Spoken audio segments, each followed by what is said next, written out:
尊敬的文贵推友们、网友们，你们好！这是文贵的 Twitter，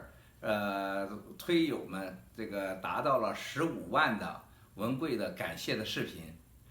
从14万到15万也是没有超过24小时，这个时间都是非常难忘的。我们在创造一个一个的奇迹。今天我想谈3个问题，关于15万的感谢视频。第一个呢，就是由于14万是我们谈到的最多的，也就是昨天在国内的这盗国者们、盗国贼们放出的很多文贵强奸女员工的视频，我的回应。那么咱们的推友们呢发的私信当中问的最多的话题呢，都是关于文贵到底你行不行？这个很难回答。你说我行不行？我很难向大家来证明，我也很难这个亲身表演，希望大家能理解。这个文贵肯定不像他说那个样子，说那样子那像文贵吗？也不会有这个战斗力了，是吧？这个肯定是不对的啊，这个我就不能去用其他证明了，这个没有证据。如果是盗国贼们给我个机会需要我去证明的话，我也愿意这个希望大家放心，文贵不是他们说那样，这更加证明他们的谎言、他们的龌龊他们的侮辱。而且是这个很多话当中，这个对我的人格侮辱、人身的攻击到达了极致，当然也引起了很多人的反感有一点智慧、有一点良心、有一点人性的人都看不惯这样的事情，因为他们都非常清楚，这样的行为他们是代表了一个国家，是代表了国家机器的，很多人是无法忍受的。那也就是说，这个外国人或者国际上的人，人家看我们的时候，这就是我们中国人的素质，这是我们中国人的水平，这当然是对我们所有中国人的侮辱了。特别是这个，他又找来了一个女主角，还用了那样的方式，在一个树叶的后面偷偷的拍，然后呢，还把那个手拍得很紧张的状态，好像是就在昨天刚刚发生似的。你觉得这是可能吗？这个，所以说大家都关心这事情，你们关心我可以理解。但是呢，大家不要太在乎，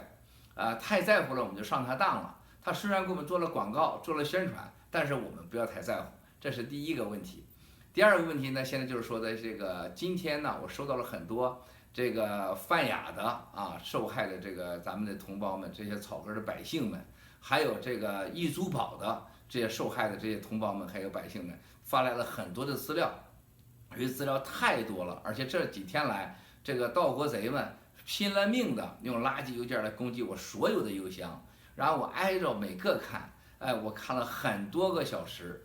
有些文件根本打不开，而且有些文件是没有用的。这个大家要知道，易租宝的受害的朋友们，易租宝的总部是在我北京盘古的，他在北京盘古的总部里面，他干了很多事情，我们是知道的。比如说他在我们租的有公寓，他在我们酒店有承包房，而且是经常是我们的第一消费客户。这个易租宝是在我们那个盘古酒店的这个留下了很多的痕迹的，而且他们跟很多官员的来往，我现在不方便说，这是一个很重要的官员。昨天和今天，这位官员的家属呢都直接给我打电话，希望不要掺和这个事情，说这个事情掺和了，这个我命不保我家人命也不保。这个当然是威胁了，我当然不在乎了。我说这个你给我说的话，都已经对我来讲没任何作用了，我听了那么多年了，这话有点太平淡了。我说你说点特别的吧这个，所以我呢希望易租宝的朋友呢，你们一定要记住，你给我发的文件一定要管用，一定要真凭实据。我们的举报一旦有一个谎言，有一个错误，那就是我们绝对是杀头之祸，不但解决不了问题，我们还帮了这坏人，还帮了这些盗国贼们。所以说你们给我发的一些证据还有这些文字的资料一定要真实，而且一定要详细。这个跟没有太实际作用的不要给我发，因为我每个字儿我都想看，我想把这个历史给它连在一起，然后我一定花心思把这事研究清楚，把我了解的情况和你们提供的证据加以结合，然后呢达到帮你们的目的。泛亚的这个所有的朋友们，你们要记住，泛亚的这个事情呢，因为我知道的过去并不多，我只是听到了这个我的关于办你们这案子的几个朋友会讲起这里几边内幕，包括中央领导的批示这个到领导的批示的时候呢，领导都是拿一个白纸然后呢上面写上他的要求，然后折上去，让他拿回去去按照这个白纸和这个折子给下面批示分配工作，特别是经侦上的人，还有公安部的人。那么这些事情处理的其中人之一啊，是我的好朋友啊，他告诉了我很多真相，但是我现在是没办法有很多证据的。你们给我提供的证据呢，希望一定要真实，而且有效。你像有一些这个工商文件，你根本不用给我提供，没有用的，那些说明不了他们的这个犯罪或者资金去向哪里。大家一定记住，越是像干坏事的人，他干的越像真事儿，啊，越是干坏事越像是真事儿。这是为什么在《人民的名义》里边这个说了一句很经典的话呀？过去老百姓不相信政府能干坏事儿，现在老百姓不相信政府能干好事儿啊！现在政府干好事儿，老百姓也不相信。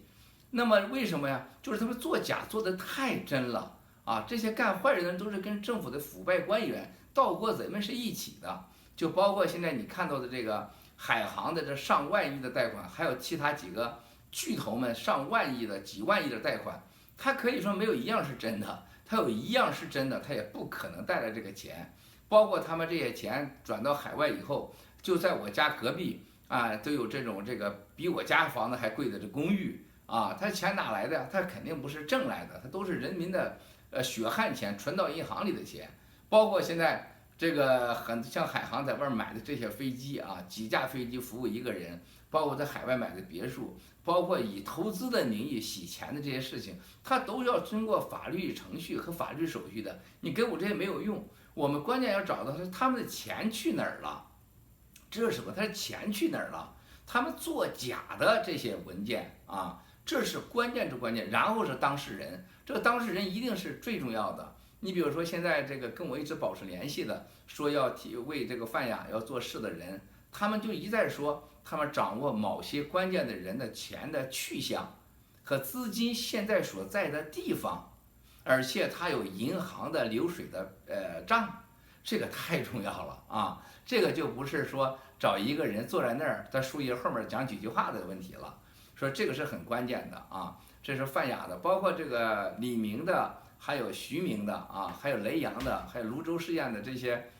冤情案件的这些朋友们，还有知情人家人给我发来的很多文件，还有你们的一些观点，我希望你们不要发这些东西。因为这些东西是没有任何用的，我们要做的事情就一定要依法啊，要实证。你光情绪化的表达是没有用的，那我们比那些盗国贼还差呢，比那贪官污吏还差呢。我们就会让人家授人以柄，我们就成了真的叫做扰乱社会秩序罪，人家等着我们这个往里边钻呢，绝对不能这个样子。我们希望得到的是实证啊，有效的法律的证据。毕竟呢，中国的法律的口号很清楚，以事实为根据，以法律为准绳。这是为什么我说咱们不仅要是证据，而且要把事实搞清楚，这才对我们是能帮助大家，这是很重要的。文贵呢非常愿意不惜谢大家的帮助这些受害的人，因为你们真的是太可怜了，没招谁没惹谁，是建立在相信国家的公权力认可的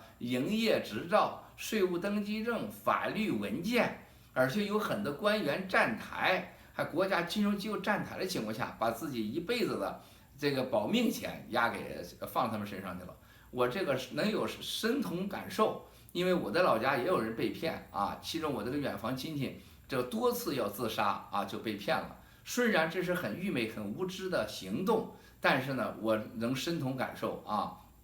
感同身受。这文贵老师犯错，你看看是不是一弄又犯错了？本来这个螳臂挡车啊，螳螂挡臂，然后呢，经常就是搞错，希望网友们原谅这没有文化的文贵啊，真是还得好好学习啊！要你看人家北京录的视频，就天天就打击文贵，没文化、无知、草根土。所以说，胡舒立同志这个血统论把文贵打到了这个28层地狱去了啊！草根没钱。啊，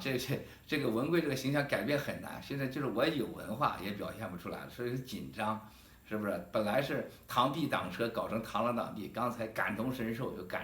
这又搞错了，希望大家原谅，真不好意思啊！希望胡淑丽女士这个看了以后，别再拿着做文章又去打击文贵去，你打击文贵那么多，结果弄得你自己名声也越来越不好，这干嘛啊？咱俩无仇无冤的，你说就为了你那几个小朋友，是不是啊？就为了那几个不正常的朋友这么打击文贵，是我跟你无冤无恨，没必要嘛，是不是？我再反过来说到这个范雅和易祖宝的事情，这个我感同身受，感同身受。但是呢，咱们一定要站住理，本来有理的事儿，不要因为自己的哭闹啊、大喊大叫啊，拿不出这个扎实的有法律效力的证据呢，反而让人家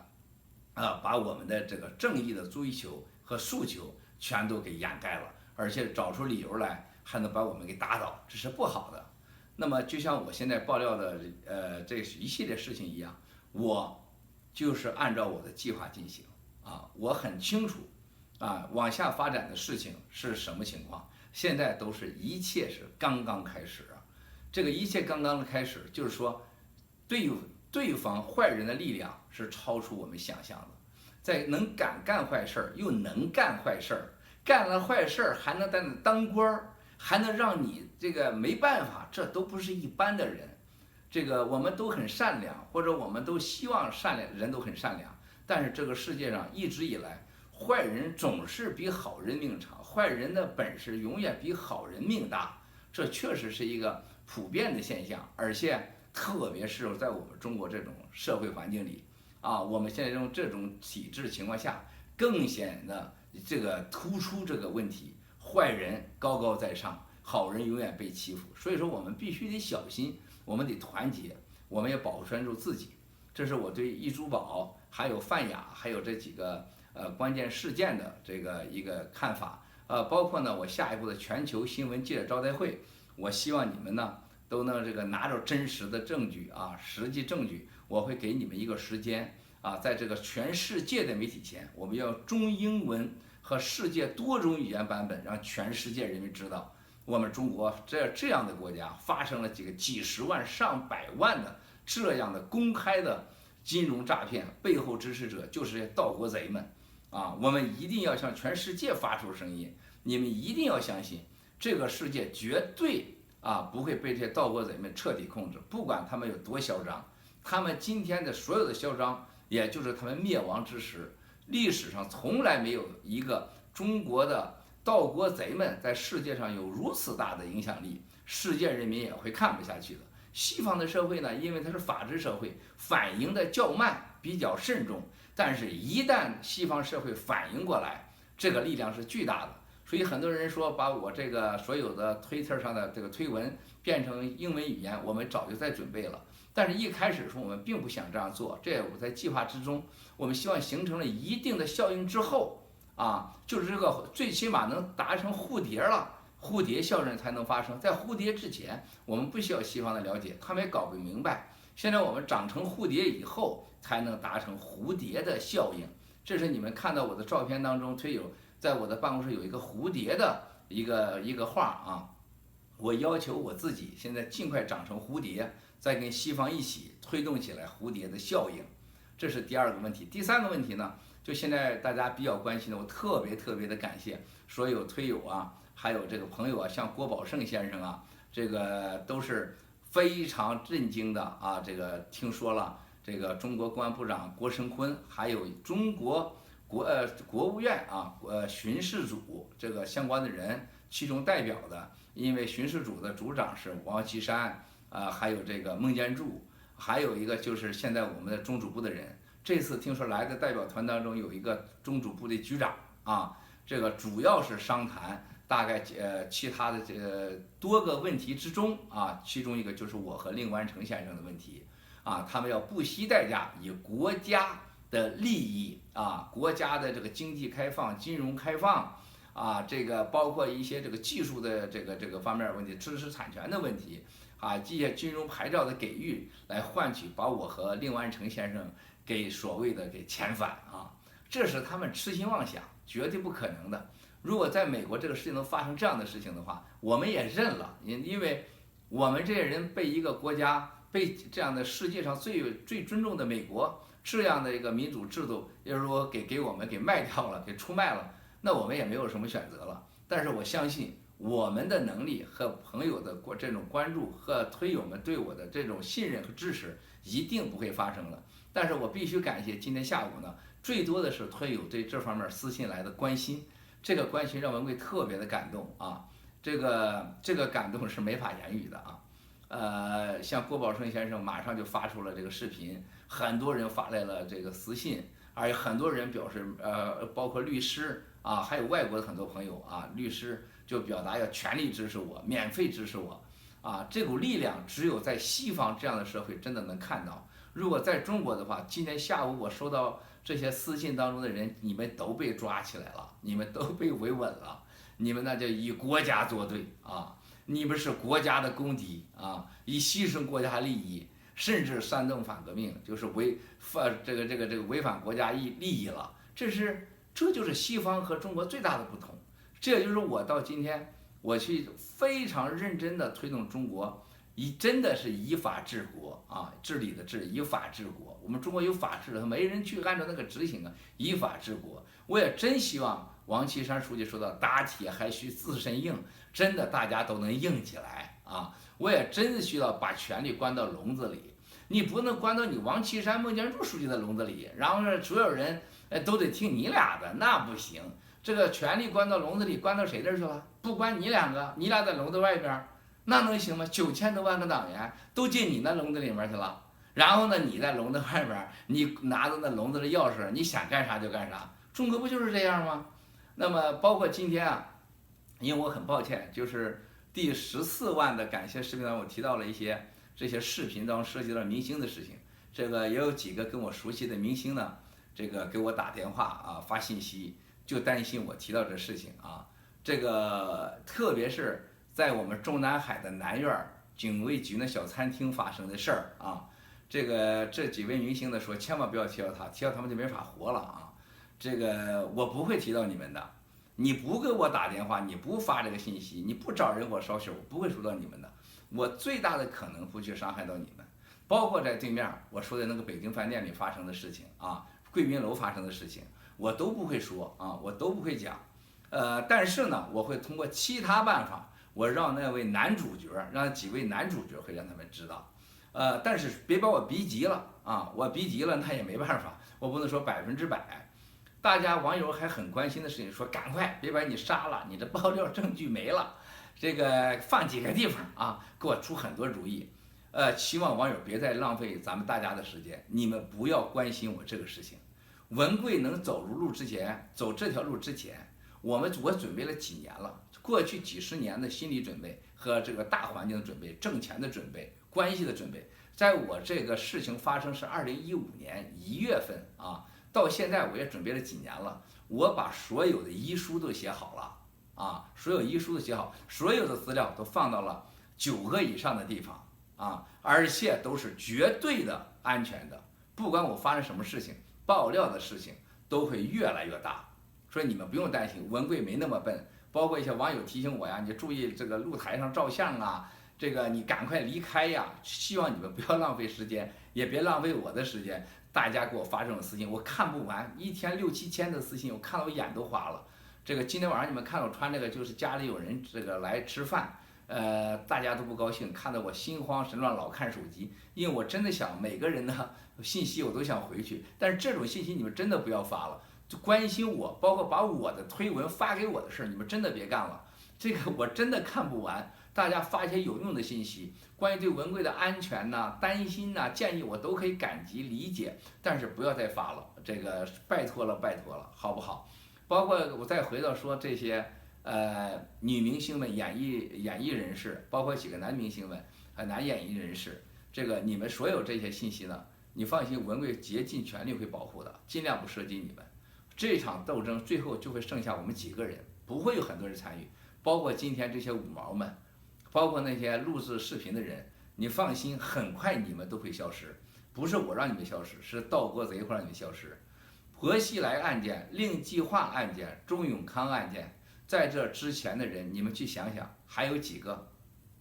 存在的？不管他出了多大力，越出大力的人，你会消失的越快。包括你那录视频的、那翻译的女播音员，那小女孩，我保证你在你未来，要么你就是横死，你一辈子都不可能再出国了，因为你出国，你爆料了当时是怎么录制我的员工的视频，怎么录制史发亮和王有杰和马丁的视频，这是国家机密。不管你的老板死还是活，你走出国门就会变成郭文贵去爆料，说你一辈子不能出国了。不但你不能出国，你家人也不能出国了。这是这个社会的恶劣的一个最根本的一面。包括现在这些五毛在海外呼吁，等互联网全面开放那一天，等到这个时代过去那一天，你们都是罪人，一定会有人算账的。你知道的越多，你越惨。你不信你就试试，你往回看一看。当时令计划主任在中办的手下和办事人，现在都在哪儿呢？周永康书记啊，那是一人之下万人之上的人物，那的号称司法王啊，政法皇帝啊，政法皇啊。他的朋友司机当给他办事人，现在都去哪儿了？大家要很清楚，不要拿自己的生命和家人的未来去赌这个事情去，没有意思。包括这些演艺界朋友，你们不要担心，我不希望那样做啊，我也不希望这个事情发生在这个我的爆料当中，这跟你们没有关系。大家应该注意到了，我所有的爆料当中就尽量不涉及到女性，尽量不涉及到家人，尽量不涉及到无辜。包括今天我说的，像海航这几个事情，我是没办法的，我不想牵扯到海航。我对陈峰先生和王健先生没有任何怨恨仇怨，我也特理解他们，在这种环境里边，他们不这么做，他也做不大。他做了第一次，跟做10000次、1亿次没什么两样了。这是为什么？他全家都拿了美国护照、外国护照，在海外买了那么多房子、那么多资产，他就做好了最坏的准备，他也知道未来会是什么样子。可是你们这些五毛们和这些替这些盗国贼们效力的这些人，你们有外国护照吗？你的家人有外国护照吗？你在海外能买得起房子吗？下一个皇帝来的时候，下一届的领导来的时候，下一个政法委书记和中纪委书记来的时候，会保护你吗？你去想一想，不要那么傻了。我见得多了，郭文贵3次立功，国家一等功，今天我真的落到了个忠臣无好果，真是报国这个爱国无好报，何况你们呢？啊，我就不想多说了。所有的朋友不用太多担心，文贵会尽全力的保护你们的隐私，尽可能不把你们给撂出来，不去涉及到你们。但是事情发展到一定程度的时候，我没办法。我想说的事情，所有的我们的一个真正的开始那一天，就是全球新闻媒体大会。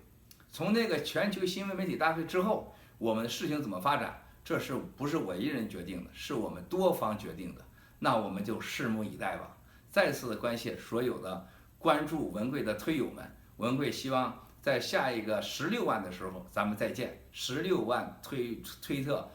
朋友关注数再见，谢谢你们，谢谢。